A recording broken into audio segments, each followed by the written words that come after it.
Ang pagiging relihiyoso ay hindi lamang pagiging aktibo sa simbahan. Ang tunay na kabanalan ay hindi anyo kundi ugnayan sa Diyos, sa sarili at sa kapwa. At ang ugnayan na yan ay dapat magsimula sa loob.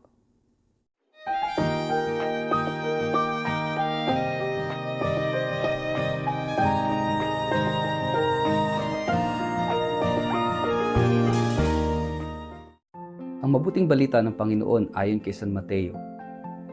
Kahabag-habag kayo mga tagapagturo ng kautusan at mga pariseyo, mga mapagkunwari. Ang katulad ninyo'y mga libingang pinaputi, magaganda sa labas ngunit ang loob ay bulok at puno ng kalansay. Ganyan-ganyan kayo, sa paningin ng tao'y mabubuti ngunit ang totoo ay punong-puno kayo ng pagkukunwari at kasamaan. Kahabag-habag kayo mga tagapagturo ng kautusan at mga pariseyo, mga mapagkunwari.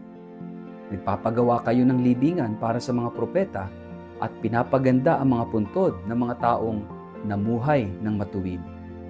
Sinasabi pa ninyo, kung kami sana'y nabuhay sa kapanahunan ng aming mga ninuno, hindi kami makikiisa sa pagpatay sa mga propeta.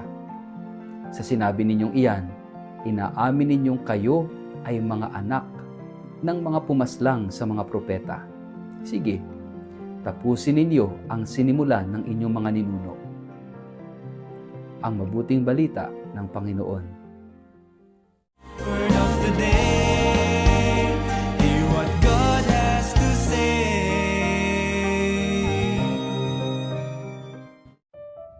Pagpalang araw po sa inyong lahat. Kumusta po kayo? Ang ating word of the day ay image, anyo.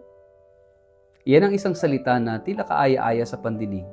Anyo ay itsura, forma, imahe, panlabas na kaayusan. Ngunit sa ating ebanghelyo ngayon, si Jesus ay nagsasalita ng buong tapang laban sa anyo na wala namang laman. Panlabas na kabanalan na hindi sinasalamin ang puso. Sa aba ninyo mga eskriba at mga pariseyo, mapagkunwari. Sapagkat kayo'y tulad ng mga libingang pinaputi na magaganda sa labas, ngunit sa loob ay puno ng mga buto, ng mga patay at ng lahat ng uri ng karumihan. Napakalino ng mensahe. Ang anyo na hindi tugma sa loob ay isang uri ng panlilinlang sa sarili, sa kapwa at sa Diyos. Ang ating lipunan ay likas na nagbibigay halaga sa anyo. Mula sa social media kung saan bawat post ay curated at filtered ang mga mukha, hanggang sa mga pag-uugali na nakaayon sa inaasahan ng lipunan upang magmukhang maayos, kaaya-aya, katanggap-tanggap. Tayo ay parang nahuhumaling sa imahe kaysa sa katotohanan. Sa kabila ng pag-iral ng modernong mundo, nananatili ang krisis ng pagkatao. Marami ang maganda ang anyo, ngunit wasak naman ang loob. Maayos sa paningin, ngunit magulo naman ang puso. Marespeto sa kilos, ngunit mapagmataas naman sa loob. Mapagmahal sa salita, ngunit malamig naman sa gawa. Anyo, isa itong maskara na kayang itago ang anumang sugat. Ngunit sa harap ng Diyos, walang anyo ang makapagtatago ng totoo. Hindi siya nahuhulog sa panlabas na imahe. Ang kanyang tingin ay diretsyong tumatagos sa kalooban, kung saan nanduroon ang tunay nating sarili. Bilang mga Kristiyano, tinatawag tayong maging mga saksi ng katotohanan. Ngunit paano tayo magiging totoo kung ang ating buhay ay puno ng anyo at wala sa loob? Marami sa atin ay maayos ang mga panlabas. Tumutulong sa simbahan, aktibo sa ministry, magalang, maayos magsalita. Ngunit paano ang ating kalooban? Tayo ba'y bukas sa pagpapatawad? Marunong bang magpakumbaba kapag tayo ay nasaktan? Tinutugunan ba natin ang hinaing ng mga nasa laylayan? O mas abala tayo sa pagtatanggol ng sarili nating imahe at posisyon sa komunidad? Ang pagiging relihiyoso ay hindi lamang pagiging aktibo sa simbahan. Ang tunay na kabanalan ay hindi anyo kundi ugnayan sa Diyos, sa sarili at sa kapwa. At ang ugnayan na iyan ay dapat magsimula sa loob. Minsan, sa ating pagtanggap ng sakramento, lalo na ng kumpisal, doon natin nakikita kung gaano karumi ang ating kalooban. Pero ito rin ang biyaya ng pananampalataya. Kahit gaano pa kadilim ang ating loob, ito'y maaaring linisin, pagalingin, at baguhin ng Diyos.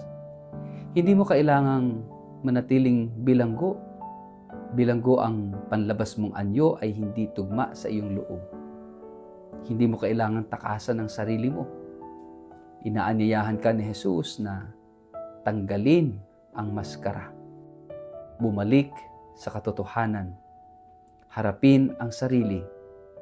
At hayaang ang biyaya ng Diyos ang siyang magpabago. Hindi lamang ng kilos, kundi ng puso. Ngayong araw na ito, pag nilayan natin sa anong bahagi ng buhay natin tayo masyadong nakatuon sa anyo, sa imahe, sa pag-ugali, sa imahe ko bilang mabait, sa pakikisama, sa reputasyon. Tanungin din natin ang ating sarili, anong bahagi ng loob ko ang kailangang hilumin, patawarin, linisin, buhayin. Sa huli, hindi natin madadala sa langit ang anyo, ang imahe natin, kundi ang puso. Hindi panlabas na ganda ang hinahanap ng Diyos, kundi ang kababaang loob na aminin. Panginoon, ito ang totoo kong loob. Pumasok ka at gawin mong tahanan ang aking puso. Sa ngalan ng Ama at ng Anak at ng Espiritu Santo. Amen.